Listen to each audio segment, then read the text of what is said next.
Kinagigiliwan po ngayon ang isang Pinoy sa Montreal dahil sa kanyang busking o pagtugtog sa mga dumaraan sa isang train station sa syudad.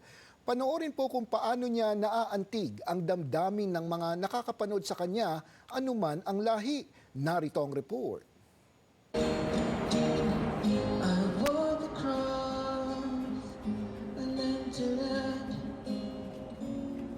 Unti-unti nang nakikilala sa social media ang kababayang kilala sa tawag na Sinohan.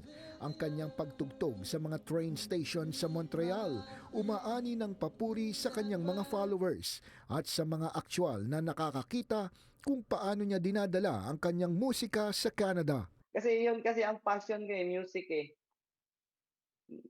Tapos marami akong napapasaya na tao, yung mga local diyan sa metro, merong sumasayaw, merong mga bata na tumitingin, tapos yung merong yung bata na sinasabihan niya papa papa papa, hinto muna tayo. Dahil sa kanyang pag-awit, minsan na ring may nagbigay ng bulaklak kay Nohan.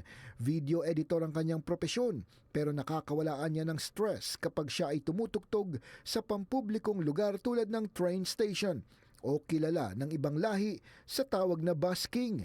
Pranses man ang salita sa Montreal at Ingles ang kanyang pagkanta, hindi raw hadlang ang lengguwahe sa kanyang musika.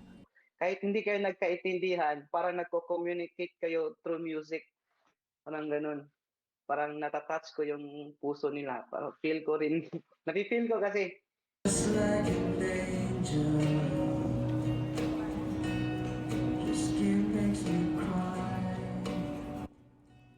Bukod sa mga sumasayaw sa kanyang pagtugtog, isa sa mga hindi niya makalimutan ang isang lalaki na matagal na huminto para lamang pakinggan siya at pagkatapos ay nagpasalamat pa sa kanya.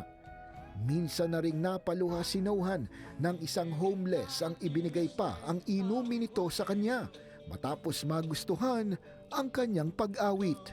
Pero hindi naman talaga sa pera yung pinupunta ko doon. Yung magtugtog lang talaga kasi masarap sa pakiramdam pag nakatugtog ka sa sa maraming tao. Siyempre, hindi daw mawawala ang mga kapwa Pilipino na palaging napapangiti tuwing dumaraan sa kanya at iniengganyo siyang ipagpatuloy ang magandang ginagawa. Ano lang talaga, isa puso mo lang talaga yung pagkanta. Hindi lang yung kanta lang na kahit marunong ka, ano mo talaga na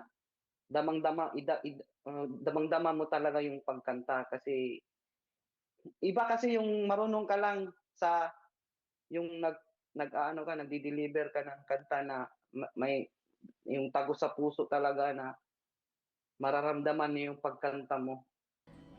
Hindi daw maipaliwanag ni Nohan ang saya na kanyang nadarama sa tuwing siya'y nagbabasking sa Montreal. Paraan na rin daw niya ito para maipakita sa ibang lahi ang likas na talento ng mga Pilipino dito sa Canada.